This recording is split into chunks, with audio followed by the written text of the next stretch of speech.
Baik, assalamualaikum warahmatullahi wabarakatuh.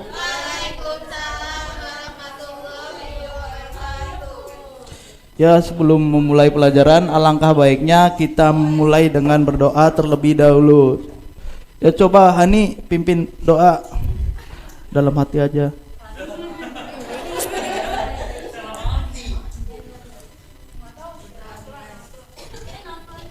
Bentar, masih ada yang berisik. Ini mau berdoa dulu. Oh ya, Nabla belum.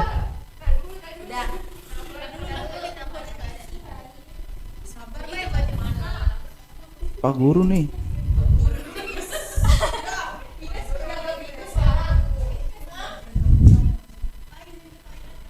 Oh ya, jangan lama-lama ya. Ntar ketiduran.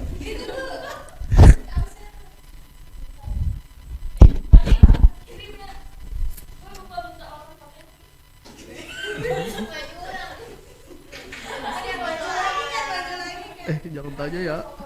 Jangan tanya. Itu bukain tuh.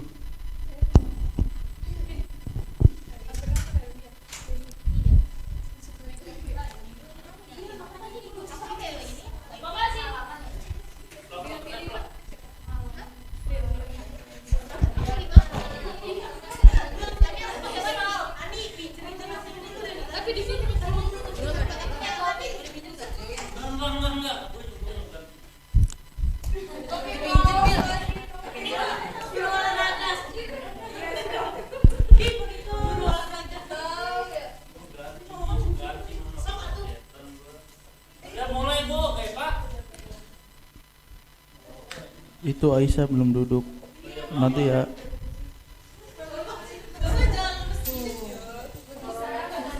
Kan Pak Gurunya cool.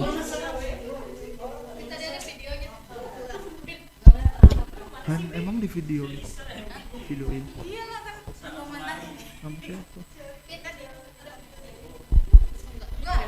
Baik, apakah sudah bisa dimulai?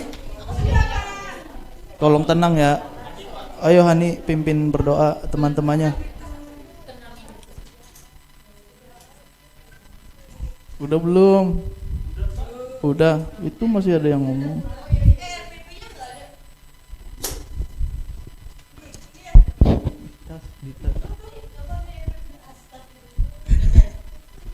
Udah baik, udah.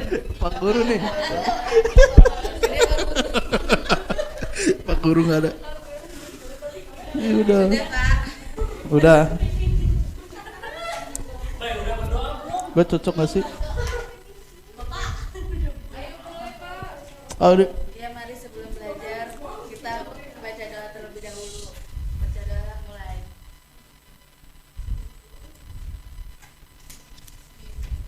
Selesai. Udah baik. Udah Pak Guru. Baik. Yang tidak masuk siapa ya hari ini? Siapa? Anton. Oh, Aldi sama Pahrul ya.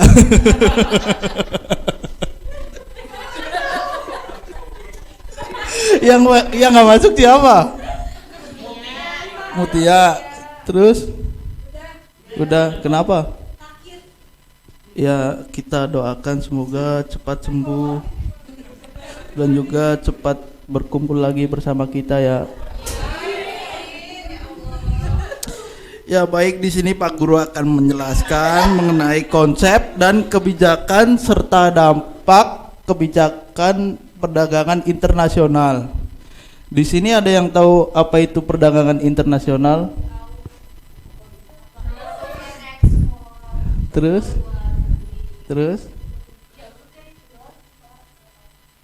Baik, terima kasih Maivita. Ya, perdagangan nasional itu adalah kerjasama penduduk suatu negara dengan pemerintah di negara lain, atau pemerintah di suatu negara dengan pemerintah di suatu negara lain atas kesepakatan bersama. Ya, ini perdagangan internasional adalah memungkinkan negara-negara untuk memperluas pasar mereka dan mengakses barang dan jasa yang mungkin tidak tersedia di dalam negeri. sebagai hasil dari perdagangan internasional adalah pasar menjadi lebih kompetitif. Hal ini pada akhirnya akan menghasilkan harga yang lebih kompetitif dan bisa menjual produk yang lebih murah ke konsumen. Lalu kebijakan perdagangan internasional itu adalah segala sesuatu tindakan negara atau pemerintah baik langsung ataupun tidak langsung untuk mempengaruhi struktur, arah, komposisi, serta bentuk perdagangan luar negeri atau kegiatan perdagangan. Adapun contoh kebijakannya yang dimaksud, suruh diem, yaitu berupa tarif, larangan impor, kuota, dumping, dan berbagai kebijakan lainnya. Ini adalah pengertian dari kebijakan perdagangan internasional. Selanjutnya di sini ada manfaat dari perdagangan internasional. Siapa yang mau baca? Coba Sekar. Ini baca. Kelihatan lah.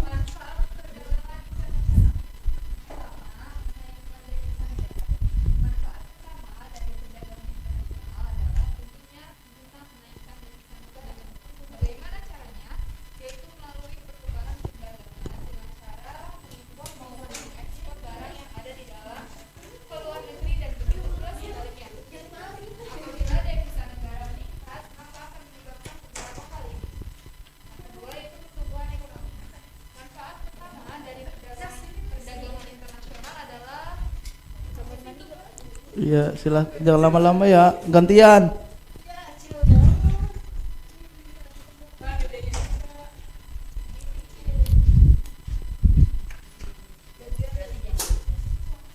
Yaudah yang depan coba Nur baca. Dari itu yang kedua. Pertumbuhan ekonomi. Manfaat pertama dari perdagangan internasional adalah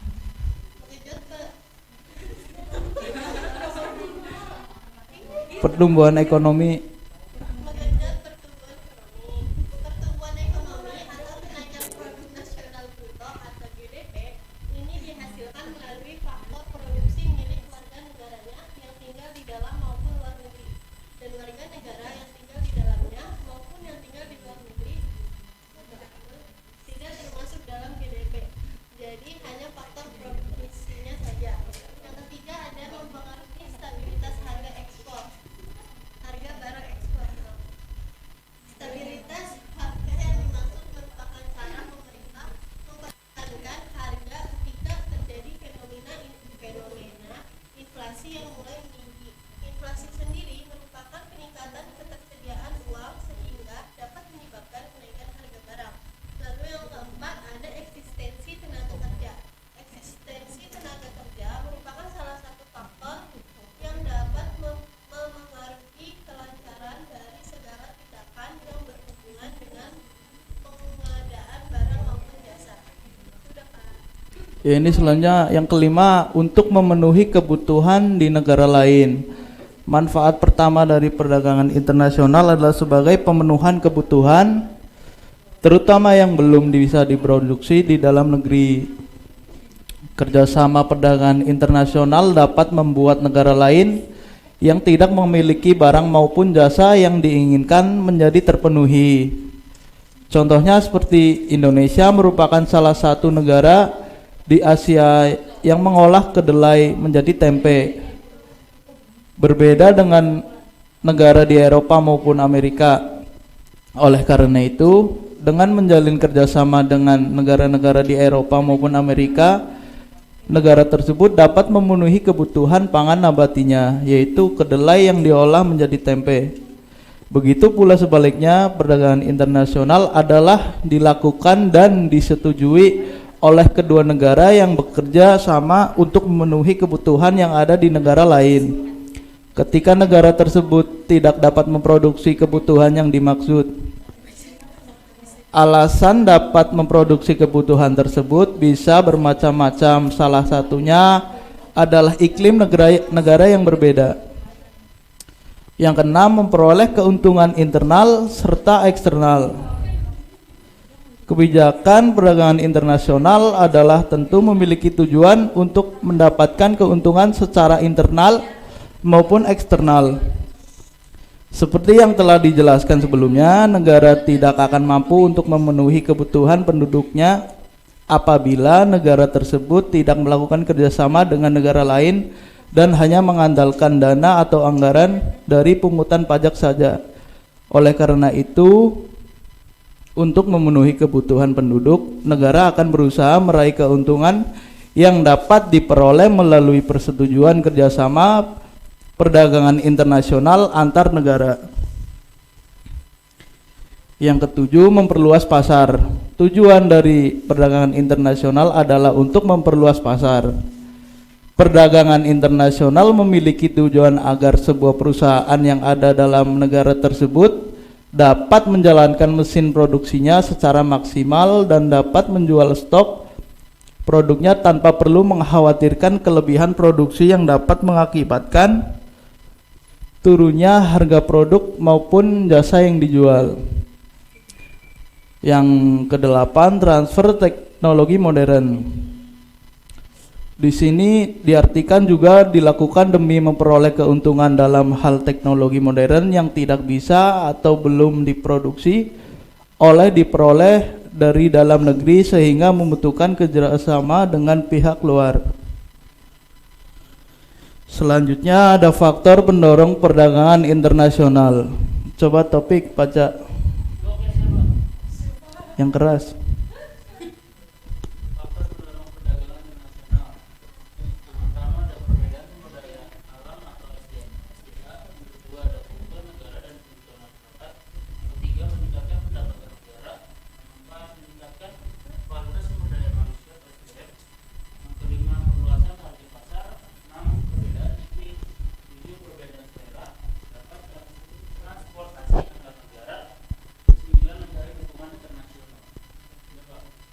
Ya, ini adalah faktor-faktor untuk mendorong perdagangan internasional, yaitu ada 9: perbedaan sumber daya alam, kebutuhan negara dan kebutuhan masyarakat. 3, meningkatkan pendapatan negara, meningkatkan kualitas SDM, perluasan target pasar, perbedaan iklim, perbedaan selera, transportasi antar negara, mencari dukungan internasional. Selain faktor pendorong, ada juga faktor penghambat dari perdagangan internasional. Coba Lintang baca. Lagi ngapain itu? Kan lagi pelajaran. Ya, coba baca.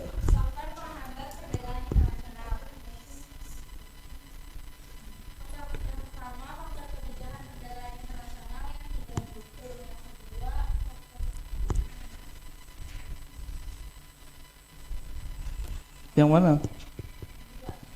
Faktor keamanan.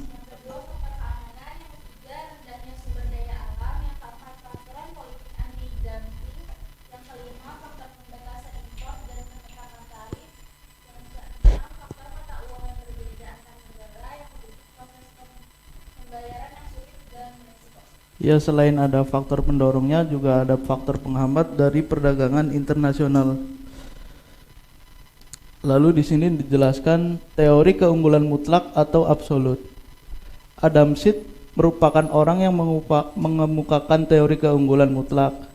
Ia berpendapat bahwa teori keunggulan mutlak dijelaskan sebagai kondisi di mana suatu negara dapat menghasilkan atau memproduksi barang atau jasa lebih banyak dibandingkan dengan para pesaingnya dengan mengeluarkan biaya yang lebih rendah dalam produksinya sehingga mendapat keuntungan yang lebih besar. Lalu yang kedua, teori keunggulan komparatif. Teori ini dikemukakan oleh seorang bernama David Ricardo, dan teori ini muncul untuk mengatasi kelemahan dalam teori keunggulan absolut, di mana negara yang tidak memiliki keunggulan absolut berbeda nasibnya dibandingkan dengan negara yang memiliki keunggulan absolut. Menurutnya, negara yang tidak memiliki keunggulan absolut tetap dapat berkontribusi dalam perdagangan internasional dengan cara melakukan spesialisasi pada produk-produk yang dihasilkan di negara tersebut. Jadi teori ini diciptakan untuk mengatasi kelemahan dalam teori keunggulan absolut, di mana negara yang tidak memiliki keunggulan absolut berbeda nasibnya dibandingkan dengan negara yang memiliki keunggulan absolut. Selanjutnya ada pengertian devisa. Secara sederhana, devisa adalah kumpulan valuta asing yang berfungsi sebagai medium pembiayaan transaksi perdagangan antar negara atau perdagangan internasional. Di sini ada pengertian lain, yaitu cadangan devisa adalah nilai kekayaan yang dimiliki suatu negara dalam bentuk mata uang asing, di mana nilai kekayaan tersebut diakui oleh negara-negara lainnya sebagai alat pembayaran. Di sini ada macam-macam sumber devisa. Yang pertama, penyelenggaraan jasa-jasa. Sumber devisa adalah penyelenggaraan jasa, kegiatan penyelenggaraan jasa-jasa yang mendatangkan sumber pemasukan untuk negara antara lain bandar udara, pelabuhan, kapal-kapal layar ke luar negeri, jasa pengiriman barang-barang, ekspor dan impor, dan jasa perbaikan. Lalu yang kedua, pariwisata dari para turis asing. Sumber devisa dari sektor pariwisata adalah datangnya para wisatawan asing ke Indonesia. Yang ketiga, hibah dan bantuan asing yang berasal dari luar negeri. Bila berwujud barang akan menghemat devisa. Demikian Indonesia tidak perlu mengeluarkan devisa untuk membeli barang-barang tersebut. Yang keempat, ekspor barang dan jasa. Bagi banyak negara, sumber devisa adalah dari perdagangan. Apabila kita mengekspor barang ke negara lain, maka kita akan mendapatkan bayaran dari negara tersebut dalam bentuk devisa. Yang kelima, pinjaman luar negeri. Adanya utang luar negeri akan menambah devisa bagi negara. Yang keenam, pendapatan dari investasi. Sumber devisa adalah investasi yang dilakukan oleh bangsa Indonesia di luar negeri, tentunya akan mendapatkan pendapatan dalam bentuk mata uang asing. Selanjutnya ada fungsi devisa. Yang pertama, membiayai impor barang-barang, membiayai jasa-jasa yang diterima dari luar negeri. Yang ketiga, membiayai perjalanan dinas para pejabat ke luar negeri. Yang keempat, membiayai kantor-kantor konsulat atau militer di luar negeri. Yang kelima, membiayai kantor-kantor kedutaan di luar negeri. Yang keenam, membiayai pengiriman misi kesenian dan kebudayaan ke luar negeri. Yang ketujuh, membiayai kontingen olahraga ke luar negeri. Yang kedelapan, membayar bunga atas obligasi dan dividen atas saham yang telah dijual ke luar negeri. Yang kesembilan, membayar cicilan pokok utang yang telah diterima dari luar negeri. Yang terakhir, membiayai atas kredit atau pinjaman ke luar negeri. Di sini dijelaskan adalah fungsi-fungsi devisa.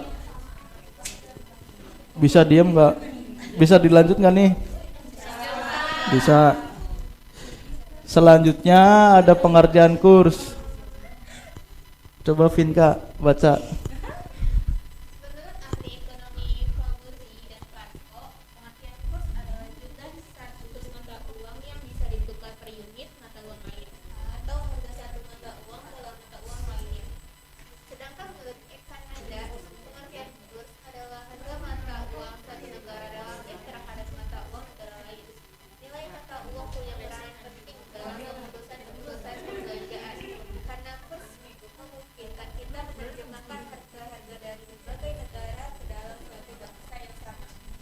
Baik, di sini ada pengertian kurs. Ya, menurut Fabuzi dan Franco, jumlah satu mata uang yang bisa ditukar per unit mata uang lain atau harga satu mata uang lain. Di sini ada macam-macam sistem kurs. Yang pertama sistem standar emas. Pada dasarnya dalam sistem standar emas pemerintah berkewajiban untuk selalu bersedia memperjualbelikan emas kepada siapapun yang menginginkannya.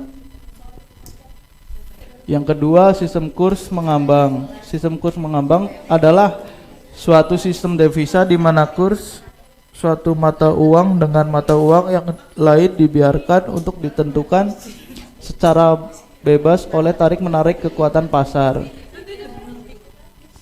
Bisa dilanjut nggak? Yang ketiga, sistem kurs tamatan. Di sini mata uang dipergunakan dalam negeri merupakan mata uang yang tidak konvertibel terhadap emas. Yang keempat, sistem kurs mengambang terkendali atau kurs yang distabilkan. Pada tahun 1972, sistem Bretton Woods mulai tidak berfungsi lagi, maka sistem moneter internasional yang digunakan oleh sebagai besar negara di dunia sampai saat ini adalah sistem kurs mengambang terkendali. Neraca pembayaran. Pencatatan secara sistematis semua transaksi ekonomi antara penduduk suatu negara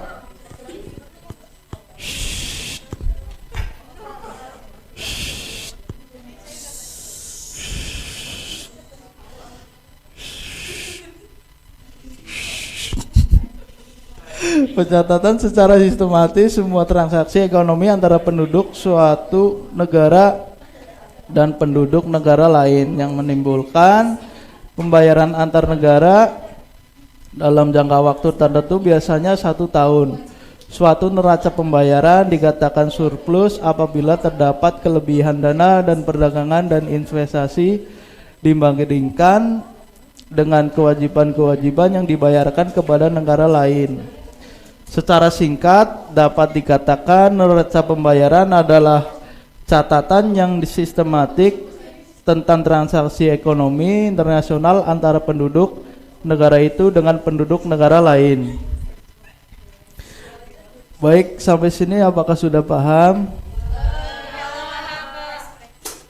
Oh ya, habis ini katanya mau ice breaking ya? Tadi katanya Mbak Vita mau mimpin ice breaking. Kan udah diteteringin. Ayo coba sini.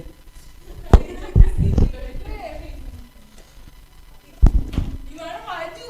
Iyalah maju sini. Terserah. Ya udah. Karena saya punya satu uang yang saya tahu. Ini ya. Saya sehat, hidup sehat, bersemangat. Ayo berdiri dong. Berdiri dong, semuanya dong. Oh ya maju. Mai Pita butuh temen nggak? Nggak butuh teman. Dia aja deh, dia deh. Oh ya. Oh ya, Taufik. Taufik. Anak BEM nih, senggol dong. Anjay.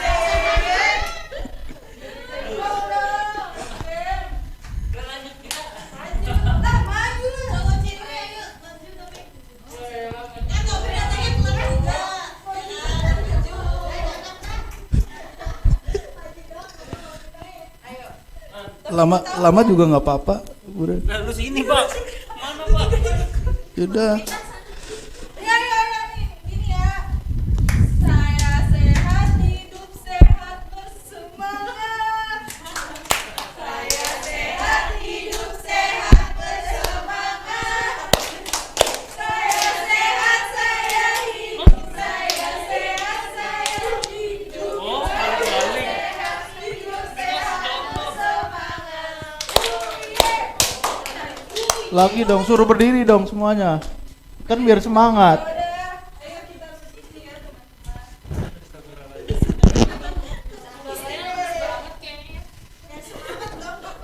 Iya belum makan tadi. Bapak juga ya Pak? Thank you, Pak. Ayo, mulai ya. Saya sehat, hidup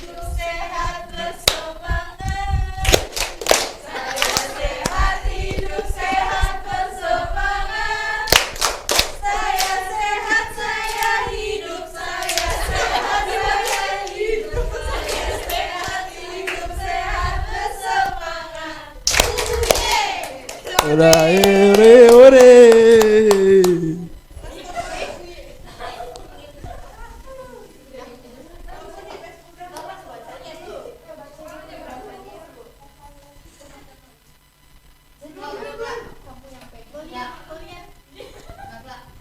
Coba di sini ada yang masih ingat nggak tadi manfaat dari perdagangan internasional? Coba itu sebelah Sekar, siapa namanya? Nabila.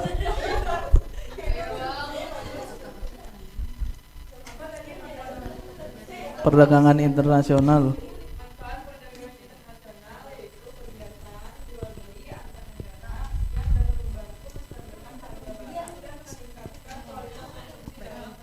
Ya baik, terima kasih Nabila. Di sini juga ada manfaat lainnya, yaitu memperoleh devisa, menambah kesempatan kerja, dan juga untuk menstabilkan barang dan jasa di dalam negeri.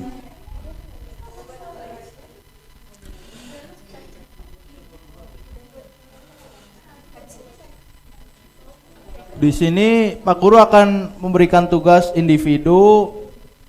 Ada 5 nomor, kebanyakan nggak? Ya udah 2. Ya udah 2. 1.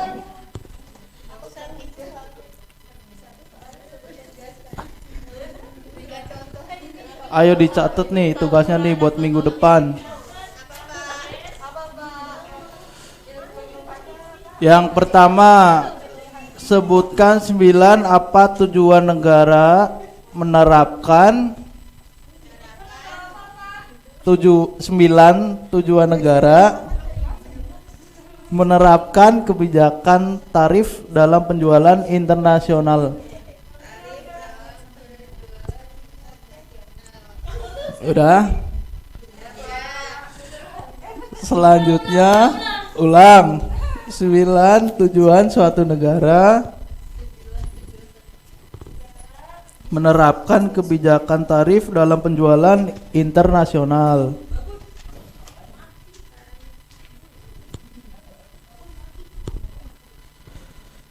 Udah? Topik udah.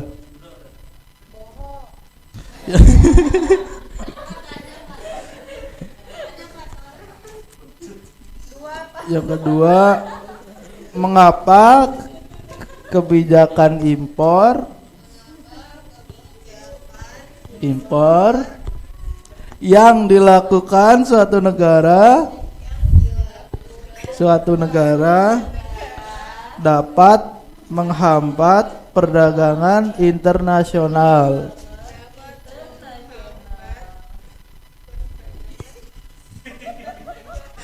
Yang ketiga, mengapa? Udah bonus. Mengapa kegiatan perdagangan internasional dapat menstabilkan harga-harga barang di suatu negara.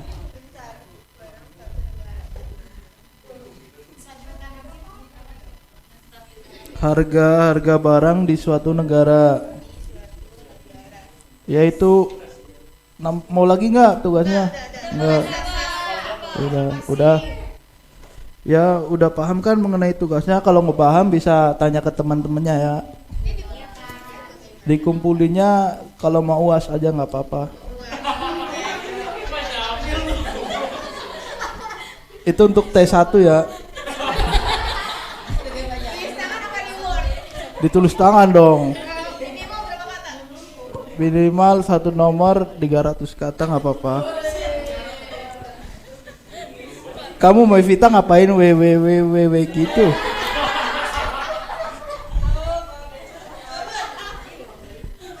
Udah paham ya semuanya?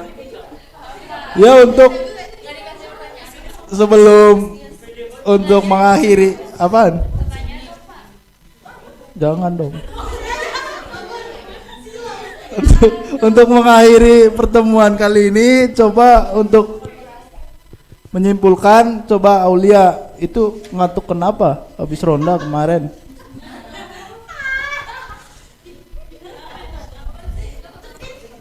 Kesimpulan.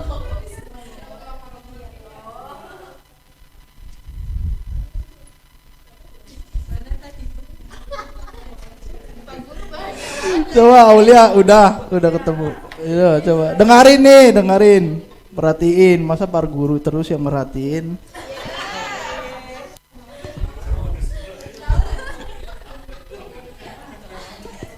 Coba Aulia. Shh. Diam.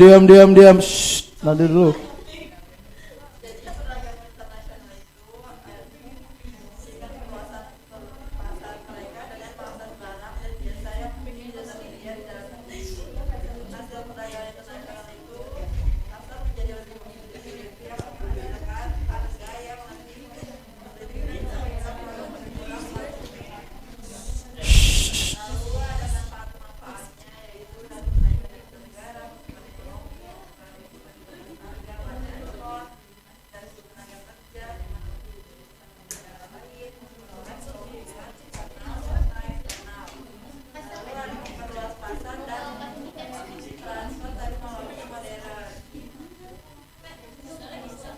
Udah. Ya, terima kasih Aulia ya. Jadi perdagangan internasional itu bisa juga untuk mencari barang yang tidak ada di suatu negara tersebut. Ya, untuk mengakhiri pertemuan kali ini, diakhiri enggak? Ya, coba yang mau mimpin doa siapa?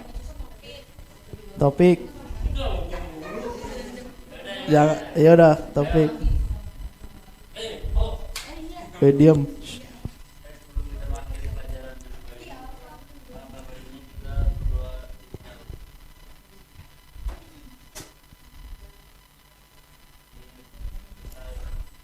Ya, terima kasih untuk pembelajaran kali ini. Cukup sekian.